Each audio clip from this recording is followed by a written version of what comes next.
Day 2। Ramzan से पहले हम किस हाल में हैं?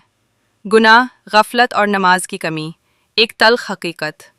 ताकतवर आगाज़ रमज़ान आने वाला है। फ़ज़ा बदल रही है, मसाजिद आबाद होने वाली हैं, कुरान की आवाज़ें बुलंद होने वाली हैं। लेकिन एक सवाल है जो हम खुद से पूछने से डरते हैं। रमज़ान से पहले हम किस हाल में हैं? क्या हमारे दिल जिंदा हैं या सिर्फ कैलेंडर बता रहा है कि रमज़ान आ रहा है? ये वीडियो इल्ज़ाम देने के लिए नहीं, ये आईना दिखाने के लिए है। असल मसला कहाँ है? हम रमज़ान की तैयारी करते हैं, कपड़ों की, खाने की सहरी और इफ्तारी की, लेकिन हम दिल की तैयारी नहीं करते। रमज़ान एक मेहमान है और हमने उसके इस्तकबाल के लिए दिल ही गंदा छोड़ दिया है। पहला हाल, गुनाहों में डूबी हुई ज़िंदगी। आज हम खुले गुनाहों में हैं। आँखों के गुनाह, ज़बान के गुनाह, कानों के गुनाह, दिल के गुनाह। और सबसे ख़तरनाक बात, हमें बुरा ही नहीं लगता। हराम देखते हुए ज़मीर नहीं जागता, झूठ बोलते हुए दिल नहीं काँपता, और हम कहते हैं रमज़ान में छोड़ देंगे। यही सोच सबसे बड़ी तबाही है। आँखों के गुनाह, मोबाइल हाथ में है और शैतान कहता है सिर्फ देख लो, कुछ नहीं होगा। लेकिन हर गलत नज़र दिल पर एक स्याह निशान छोड़ती है। और फिर रमज़ान में हम कहते हैं दिल नहीं लग रहा इबादत में। दिल कैसे लगे जब वो गुनाहों से भरा हो? ज़बान के गुनाह हम रोज़ गीबत करते हैं, तंज करते हैं, किसी का दिल तोड़ते हैं और कहते हैं मैं तो सीधा सादा हूँ। याद रखिए, सीधा सादा वो है जिसकी ज़बान किसी को ज़ख्मी ना करे। दूसरा हाल, गफलत, सबसे खामोश दुश्मन। गफलत कोई शोर मचाने वाला गुनाह नहीं, ये खामोशी से इंसान को मार देती है। हम नमाज तो पढ़ लेते हैं लेकिन दिल हाजिर नहीं होता।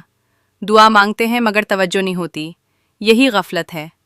हम अल्लाह को मानते हैं लेकिन अल्लाह को याद नहीं रखते।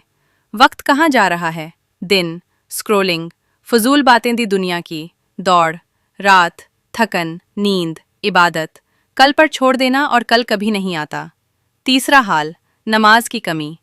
सबसे बड़ा नुकसान, रमज़ान आ रहा है लेकिन हमारी नमाज अभी भी लेट है, गायब है या बस रस्म है।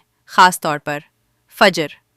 फजर वो नमाज है जो फैसला करती है कि बंदा अल्लाह के करीब है या नहीं।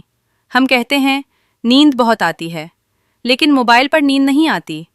बग़ैर नमाज के रमज़ान? सोचिए, अगर नमाज ही नहीं तो रोज़ा किसके लिए? कुरान किस दिल में उतरेगा? नमाज के बग़ैर रमज़ान ऐसा है जैसे बग़ैर बुनियाद के इमारत।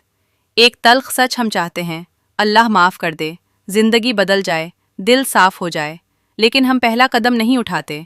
अल्लाह फरमाता है तुम 1 कदम आओ, मैं 10 कदम आऊँगा, लेकिन हम खड़े ही नहीं होते। डे 2 का पैगाम वाज़े है, गुनाह पहचानो, गफलत को तोड़ो, नमाज को मजबूत करो। ये सब रमज़ान के बाद नहीं, रमज़ान से पहले करना है।